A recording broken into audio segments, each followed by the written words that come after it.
There are some things that I just don't miss, like walking down the cleaning aisle and being greeted with a mind-numbing array of cleaning products. I bought and tried almost all of the well-known brands, to even the ones that claim to be eco-friendly and all-natural. My cabinets were packed with all types of cleaners, but there was always one problem. I almost always ended up with a bad headache, felt fatigue, and my hands and fingers became severely irritated. Our youngest daughter had chronic dermatitis, which exposure to the cleaning products didn't help either. So about 10 years ago, I decided to do some research and experimenting and making my own homemade cleaning solutions. This was one of the best decisions that I've made for myself and my family.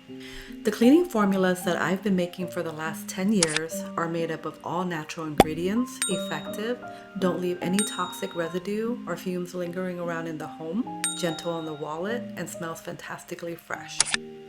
So follow along and let me share with you how to make your very own all-purpose sanitizer, disinfectant spray, hand sanitizing spray, and hand wipes.